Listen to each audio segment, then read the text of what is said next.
Hi hello నమస్తే welcome to BRK health. నేను మీ స్వీయ వర్మ. ఈ రోజు మనతో పాటు స్టూడియోలో ఉన్న వ్యక్తి చాలా స్పెషల్ వ్యక్తి. ఒంటింటి వైద్యానికి కేర్ ఆఫ్ అడ్రస్ అండి. చిట్టిబొట్ల మధుసూదన్ శర్మ గారు ఈ రోజు మనతో పాటు స్టూడియోలో ఉన్నారు. Senior ayurvedic doctor. ఇంకెందుకు ఆలస్యం, ఆయనతో మాట్లాడి ఇంట్రెస్టింగ్ అప్డేట్స్ తెలిసేసుకుందాం. నమస్కారం డాక్టర్ గారు. నమస్తే మా. డాక్టర్ గారు, ప్రతి ఒక్కరికి ఇప్పుడు సి సెక్షన్ అవుతుంది.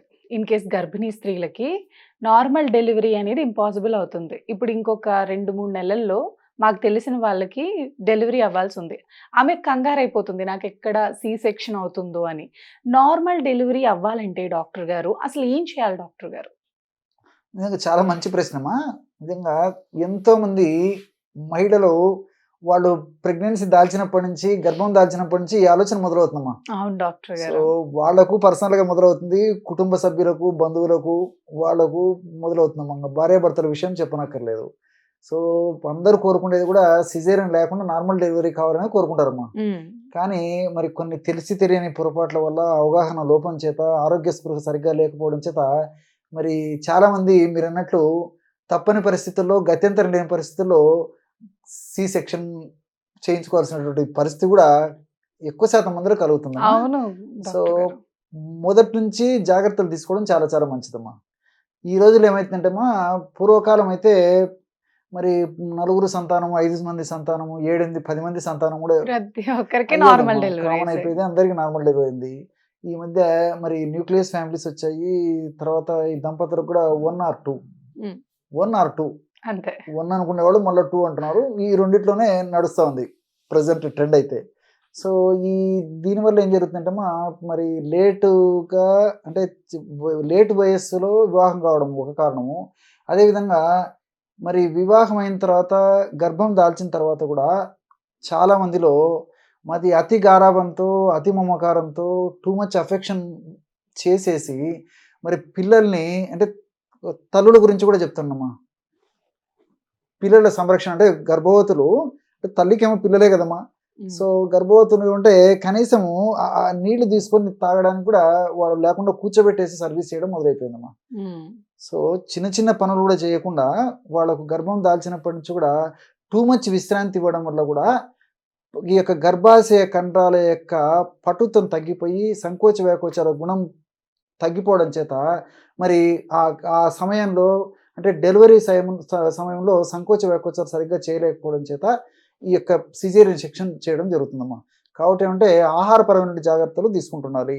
అంటే గర్భం దాల్చినప్పటి నుంచి, లేకపోతే ప్లాన్ వేసుకున్నప్పటి నుంచి కూడా ప్రెగ్నెన్సీ ప్లాన్ నుంచి కూడా మంచి ఆహారము, పుష్టికరమైన ఆహారము, పోషకతుల్యమైన ఆహారము, దేహానికి ఉపయోగపడే ఆహారం తీసుకోవాలి. కానీ junk food, fast foods, bakery foods ఇలాంటివన్నీ కూడా ఎంత అవాయిడ్ చేయగలిగితే అంత మంచిది. అదేవిధంగా మినిమం ఎక్సర్సైజ్ అమ్మా.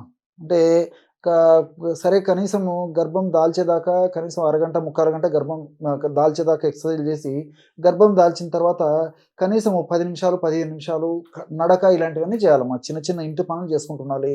కనీసం 15 నిమిషాలు, 20 నిమిషాలు చిన్న చిన్న నడక ఇలాంటి చిన్న చిన్నవి చేసుకుంటుండాలి. మరీ దేహం మీద ఒత్తిడి పడేసేసి, భారం అయిపోయేసి ఇబ్బంది పడేటువంటి పెద్ద వ్యాయామం లేకుండా చిన్న చిన్న వ్యాయామాలు చేస్తున్నారమ్మా.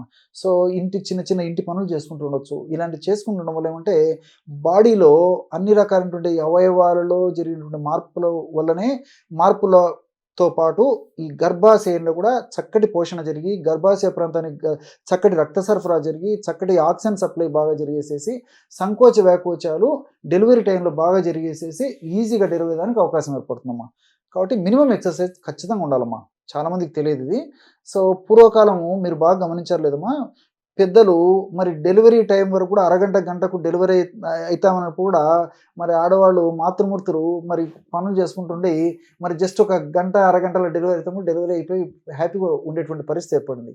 ఈ రోజుల్లో మనం లైట్ వేసి వెతికినా అటువంటి పరిస్థితి లేదమ్మా. సో ఈ అనేక రకాలైన కారణాలు ఉన్నాయి దీనికి. సో కొన్ని కారణాల గురించి ఇప్పుడు ప్రస్తావించడం జరిగిందమ్మా. సరే ఏది ఏమైనప్పటికీ సరే గర్భం దాల్చడం, అదేవిధంగా సరే డాక్టర్ దగ్గర చూపించుకోవడము, దానికి సంబంధించిన ప్రాబ్లమ్స్ లేకుండా తల్లికి, బిడ్డకు చూసుకోవడం, ఇవన్నీ మంచివే. మరి ఆరోగ్య స్పృహ, అవగాహన పెరిగాయి కాబట్టి ఇవన్నీ శుభపరిణామాలే. కానీ చాలామందికి ఏంటంటే సరే అవన్నీ మేము డాక్టర్ గారి దగ్గర చూపించుకుంటాము, మందులు వాడతాము, మాకు ఈజీగా డెలివరీ అని చెప్పండి. ఈ సుత్తి అంతా మాకు వద్దని చెప్పేసి కొంతమంది మన ప్రేక్షకులు అనుకుంటుంటారమ్మా. ఎందుకంటే నేను ఓపెన్గా చెప్తాను కదమ్మా, ఇవన్నీ మాకెందుకండి, డెలివరీ టైంలో మాకు ఇబ్బంది లేకుండా మంచిది ఏదైనా ఉంటే చెప్పండి అని చెప్తుంటారు. అలాంటి టిప్ ఒకటి చెప్తానమ్మా. తప్పకుండా. కేవలము 4 పదార్థాలు చెప్తే ఆశ్చర్యపోతారమ్మా. ఎంతోమంది వాడి మంచి రిజల్ట్ వచ్చిన తర్వాత, చక్కటి ఫీడ్‌బ్యాక్ వచ్చిన తర్వాతనే మీరు అడిగారు కాబట్టి మన ప్రేక్షకుల కోసం ఈ టిప్‌ను అందరికి నేను తెలియజేస్తున్నానమ్మా. సో, చాలా ఆశ్చర్యపోతారు. నిజంగా ఈ టిప్ తెలుసుకొని దాన్ని వాళ్ళు సద్వినియోగం చేసుకొని ఫ్రీగా డెలివరీ అయిన తర్వాత నిజంగా ఇంత అద్భుతంగా పనిచేస్తుందా ఈ ఔషధం అని వాళ్ళే ఆశ్చర్యపోతారమ్మా. సో, ఆ ఔషధం ఎలా తయారు చేసుకోవాలంటేమా, బాదాం పప్పు ఉంది కదమ్మా! బాదాం పప్పుని కాస్త నెయ్యి వేసేసి, వేయించేసేసి పౌడర్ తయారు చేయాలమ్మా. ఒక 100 గ్రామ్స్ బాదాం పప్పు పొడి. అట్లే ఎండు ఖర్జూరం కాయ పెచ్చులు. ఎండు ఖర్జూరం కాయలు తెలుసు కదమ్మా! హ్మ్. డేట్స్. ఎండు ఖర్జూరం కాయలు. సో, ఎండు ఖర్జూరం కాయలు మనకు మార్కెట్‌లో దొరుకుతాయి. తెచ్చుకొని దంచేసేసి లోపల సీడ్స్ తీసేయాలమ్మా. పై పెచ్చులని 1 ఆర్ 2 డేస్ అలాగే ఎండబెట్టేసేస్తే బాగా ఎండిపోతుందమ్మా. సో, మిక్సీలో ఏసేస్తే పౌడర్ అయిపోతుంది. సో, ఆ యొక్క పౌడర్ ఒక 100 గ్రామ్స్ తీసుకోవాలి. సో, ఒక మూడోదొచ్చేసి ఎండు ద్రాక్ష లేదా కిస్మిస్ గాని, అది ఒక 100 గ్రామ్స్ తీసుకోవాలి. చివరగా ఎలాచి పౌడర్. ఎలాచి, ఏలకులు తెలుసు కదమ్మా! ఈ ఏలకులు పైన పొట్టు తొలగించేసేసి లోపల నల్లటి సీడ్స్ ఉంటాయి. అవి మిక్సీలో ఏసేసి, పౌడర్ చేసి, జల్లించేసేసి 20 గ్రామ్స్ అది తీసుకోవాలి. సో, ఈ 4 పదార్థాలు బాగా మిక్సీలో కలిపేసేయాలమ్మా.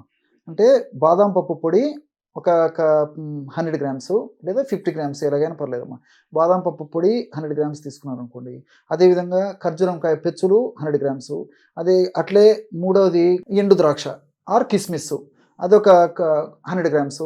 ఎలాచి ఒక 20 గ్రామ్స్. ఇవన్నీ మిక్సీలో వేసేసి బాగా కలిపేసేయాలమ్మా.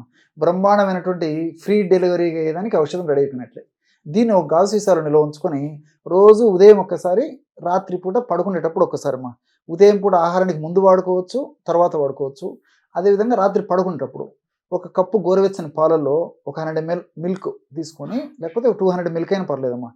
ఒక స్పూను లేదా ఒక అర టీ స్పూన్, అర టీ స్పూన్ నుంచి ఒక టీ స్పూన్ లేదా కొద్దిగా ఎక్కువైనా తీసుకోవచ్చమ్మా. ఇన్ జనరల్‌గా అయితే నేను సజెస్ట్ చేసేది ఏంటంటే ఒక టీ స్పూన్ తీసుకోమని చెప్తుంటాను. ఒక టీ స్పూన్ మార్నింగు, ఒక టీ స్పూన్ నైటు. సో, ఆ విధంగా తీసుకోవడం వల్ల రోజు 10 గ్రామ్స్ ఔషధం వాడినట్లు అవుతుందమ్మా. రోజు 10 గ్రామ్స్ ఔషధం అయితే ఇంచుమించు నెలకు 300 గ్రామ్స్. ఇప్పుడు నేను చెప్పినటువంటి ప్రమాణం 1 మంత్‌కి సరిపోతుంది. అంటే బాదాం పప్పు పొడి 100 గ్రాములు, అదేవిధంగా ఖర్జూరం పెచ్చుల పొడి 100 గ్రాములు, కిస్మిస్ 100 గ్రాములు, ఎలాచి 20 గ్రాములు కలిపి తయారు చేసుకున్నటువంటి ఔషధము 1 మంత్‌కి సరిపోతుందమ్మా. మళ్ళా ఫ్రెష్‌గా తయారు చేసుకొని వాడుకుంటుండాలి. ఈ విధంగా డెలివరీ అయ్యేదాకమ్మా రెగ్యులర్‌గా వాళ్ళు ఏవే మందులైనా వాడుకుంటూ ఉండనివ్వండి.